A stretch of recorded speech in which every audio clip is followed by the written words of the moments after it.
Hello everyone, I'm Maizatun Nazwa binti Kasuma from D2, and today I will be on the topic of differentiated instruction as known as DI for the course ESEB3393 differentiated instruction. The purpose of the presentation is to explain the key concept of differentiated instruction. It is 4 components. Firstly is readiness, interest, learning style, and learning environment. And to share my personal reflection as a future educator. As education evolved in the 21st century, one of the greatest challenges teachers face is meeting the diverse needs of all learners in classroom. Every student comes to the class with different abilities, background, interests, and level of readiness. Because of this, a one-size-fits-all approach to teaching is longer effective. According to Carol Ann Tomlinus, one of a leading expert in field, differentiated instruction is not the set of strategy, but a way of thinking about teaching and learning.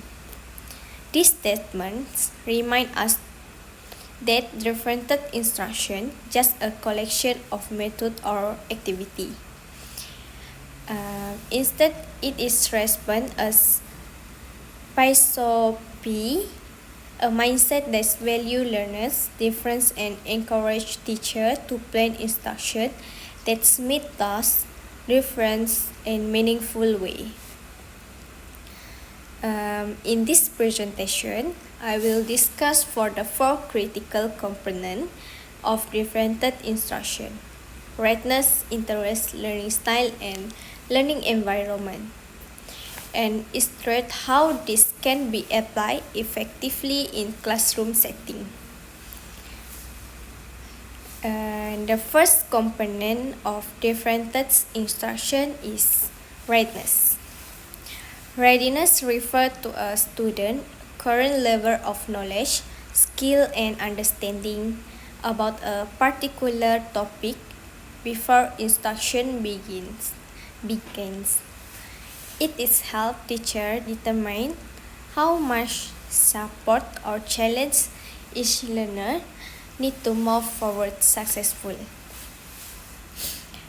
In practical terms, assessing readiness involves finding out what students already know and what they're ready to learn next.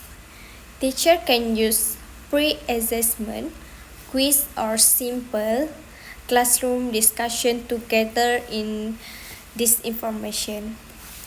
For example, imagine a year 4 mathematics class learning multiplication. Some students may already have mastered basic multiplication fact, while others may still be struggling to understand the concept. If a teacher uses the same activity for all students, some will feel bored, while others may feel lost. But those differential, the teacher can be tasked in the task. Assigning problem-solving challenge to advanced learners and provide visual aids and guided participants for those who need extra support. By adjusting the level of difficulty based on readiness, teacher can ensure that each student is working within their 0 or proximal development where learning is both achievable and challenging. For the second component in interest. Interest refers to the topic, theme, or activities that motivate and engage students. While lessons are connected to things students care about, they are more likely be enthusiastic and involve the learning process. Differentiating by interest means that teacher can make an effort to connect the curriculum to student life and personal passion. This can be achieved through surveys, informal conversation, and observation to find out what students enjoy. For example, in a Bahasa Melayu writing lesson, students can be given a choice of essay topic that align with their interests, such as writing about sport, music, or social media. Although the learning objective remain the same, the topic choice allows students to express themselves in a way that feel meaningful to them. When students feel that their interests are acknowledged, they are more motivated, confident, and willing to put effort into their work.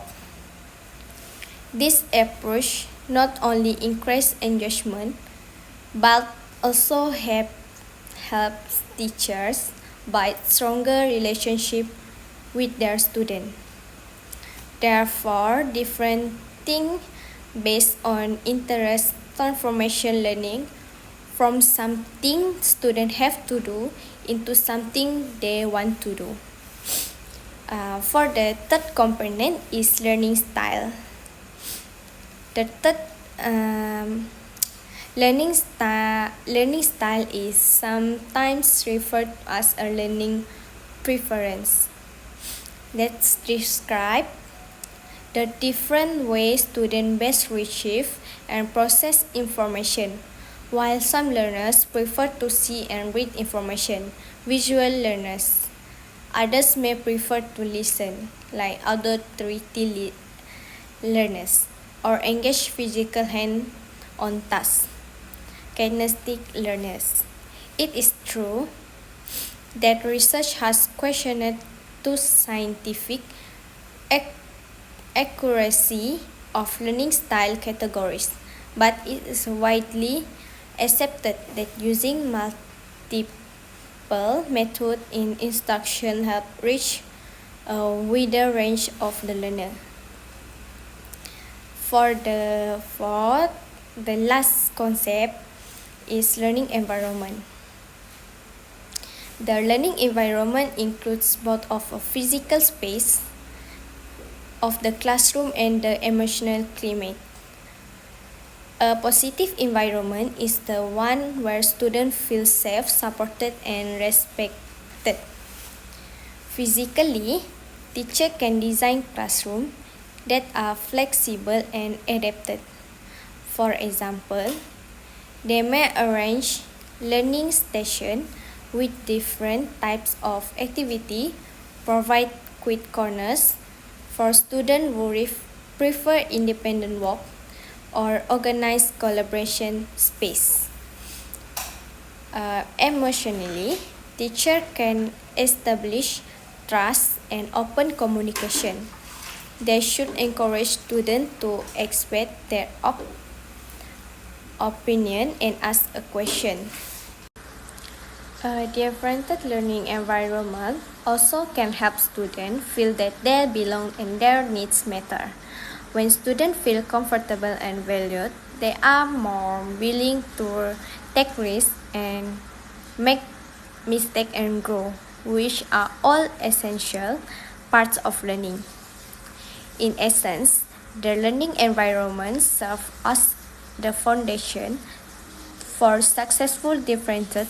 Without a safe and flexible classroom culture, even the best teaching strategy will not reach their full potential. In the past, I believe that fairness in teaching means treating all students the same. However, I have to realize and fairness actually means giving each student what they need to success, not necessarily giving everyone the same thing. Differentiated instruction has taught me that every learner is unique. As a future educator, my responsibility is not only to deliver lesson but also to understand my students as individuals, their strengths, challenges, and aspirations. I also recognize the implementing the differentiated instruction can be challenging. Teachers often face large class size, limited resource, and time constraints. However, I believe that with creativity, collaboration, and reflection, these challenges can be managed.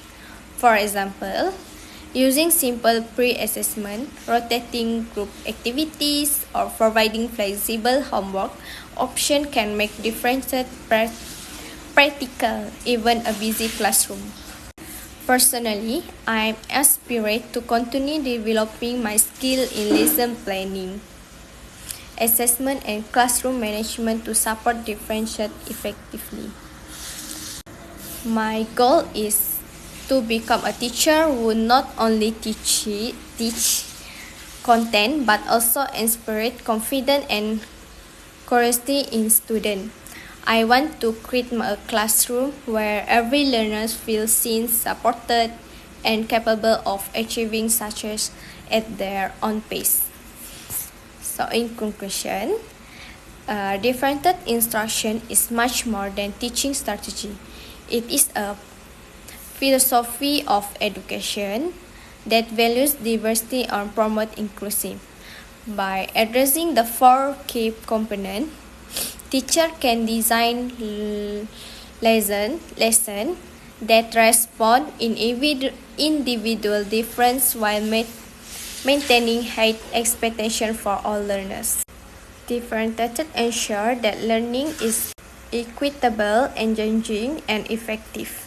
It encourages students to take ownership of their learning and help students build a classroom culture of respect and empathy. As education continues to evolve, I believe that differentiated instruction will remain essential in helping us nurture and potential of every learner. I am committed to embracing that approach in my future teaching practice, ensuring that every student in my classroom feel valued, challenged, and empowered to learn. Thank you for listening my presentation.